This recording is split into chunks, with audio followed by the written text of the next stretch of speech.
नमस्कार, मी प्रमोद दुबे. भारत न्यूज 24मध्ये आपलं स्वागत आहे. आजच्या ठळक बातम्या. चिमूर शहरातील एका वस्तीमध्ये राहणाऱ्या 2 शाळकरी मुलींवर त्याच परिसरात राहणाऱ्या रशीद रस्तम शेख आणि नशीर वजीर शेख यांनी खाऊचे आमिष देऊन सातत्याने अत्याचार केल्याची माहिती उघडकीस आली आहे. या दोन्ही नराधमांना पोलिसांनी अटक करून 1 दिवस पोलीस नियंत्रण कक्षात PCR पाठवण्यात आले असेल तरी स्थानिक नागरिकांचा संताप अण्णावर झाला आहे. मार्च महिन्यापासून सुरू असलेल्या या अमानुष अत्याचारांची सुरुवात रशीद शेख यांनी केली. ओळखीचा फायदा घेत एका चिमुरड्या मुलीला त्याने घरी बोलावले आणि अत्याचार केला. दुसऱ्याच दिवशी त्याच्या पाठोपाठ नाशीर शेख याने दुसऱ्या शेजारी राहणाऱ्या मुलीला अशा प्रकारे फसवले आणि तिला नरकत्यात भोगायला लावल्या. समाजाचं वावरणाऱ्या, एकमेकांच्या ओळखणाऱ्या अशा नराधमांनी विश्वासघाताचा गडच गाठला. या मुलीच्या आईने समाजाच्या दबावाला न जुमावता थेट पोलीस ठाण्यात जाऊन तक्रार दाखल केली. त्यानंतर उघडकीस आलेल्या प्रकरणामुळे शहराभर संतापाची थाट उडाली. दोघांवरही पॉस्को कायद्याअंतर्गत गुन्हा दाखल करण्यात आला.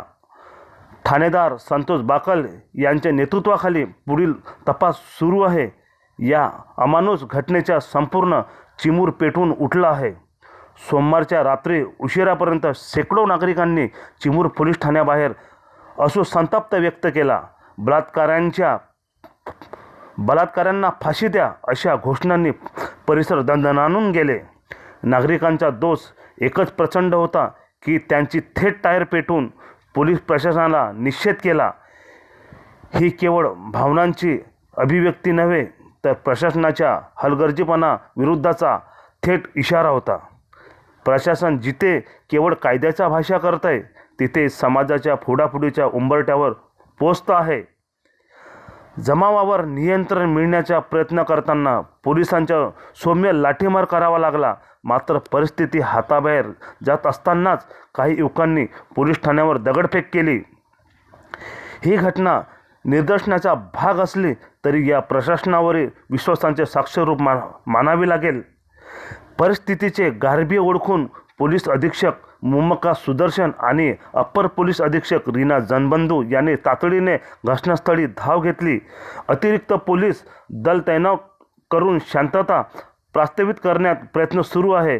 पण प्रश्न हा आहे की बंदोबस्ताच्या पुढे प्रशासनाचं काय करतंय. या घटनेचे केवळ चिमूरच नव्हे तर संपूर्ण जिल्ह्यातील पालकांना हादरून सोडलं आहे. महिन्यानंतर उघडकीस आलेल्या या घटनेत पोलीस गुप्त माहिती मिळण्यातच पूर्णपणे अपयशी ठरले. एकाच वार्डात 2 अल्पवयीन मुलींवर सातत्याने अत्याचार होतो आणि त्याची कुणालाच कल्पना नाही. हे केवळ दुर्लक्ष नव्हे तर काय समाजातील गुन्हा आहे. चिमूर पोलीस ठाण्यात हद्दीतील अशा गंभीर घटना घडत असताना पोलिसांनी त्यांचं गुप्त माहिती अंशांकन यंत्रणेला झोपेचे डोस का दिले. परिसरात कोणत्या प्रकारच्या गुन्हेगारी गटांचा वापर आहे याबाबत त्यांचे बेताल दुर्लक्ष किती गंभीर परिणाम घडू शकत याची अनुभव आता जनतेला येत आहे. प्रत्येक बलात्कार प्रकरणावर पोलीस प्रशासन आणि नेते मंडळी न्याय देण्याची कठोर कारवाई करण्याची आश्वासने देतात. मात्र ती केवळ पेपरमध्ये मर्यादित राहतात. कठोर कारवाई म्हणजे नेमकं काय. तातडीने अटक म्हणजे कठोर कारवाई नव्हे तर फास्ट ट्रॅक कोर्टात खटला जाणून महिन्याभरात निकाल घेणे आणि दोषींना फाशी हीच खरी कठोरता.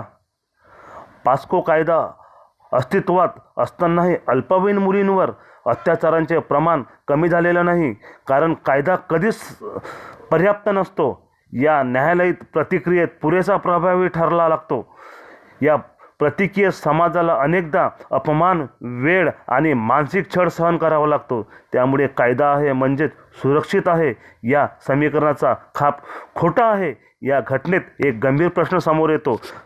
समाज म्हणून आपली संवेदनशीलता कुठे गेली आहे. मुलींचा अत्याचार सुरू असतो पण आसपासच्या लोकांना संशयसुद्धा येत नाही किंवा येतो तरी ते गप्प बसतात. हे केवळ आरोपींचे नव्हे तर आपल्या सगळ्यांचं अपयश आहे. अशा घटनांवर केवळ 2 दिवस चर्चा करून विसरणं हा पर्याय उरलेला नाही. अशा शासनाच्या यांचा गांभीर्याने विचार करून कठोर शिक्षा देणे आवश्यक आहे. अन्यथा दर महिन्याला अशाच बातम्या वाचत समाज असह्याने बोज वाहत राहील.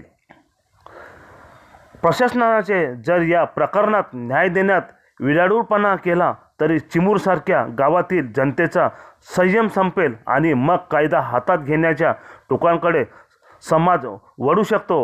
याची जबाबदारी पुन्हा नागरिकांवर ढकलणे हा खोटारडेपणा कळस कठेर चिमूरमध्ये उघडकीस आलेला आहे. ही घटना कोणत्याही संवेदनशील समाजाच्या हादरणारी आहे. आरोपींना कठोरात कठोर शिक्षा देऊन न्यायव्यवस्थेवरचा विश्वास पुन्हा प्रस्थापित करावा हाच एकमेव पर्याय आहे. नमस्कार, मी प्रमोद दुबे. भारत न्यूज 24ला आपलं स्वागत आहे.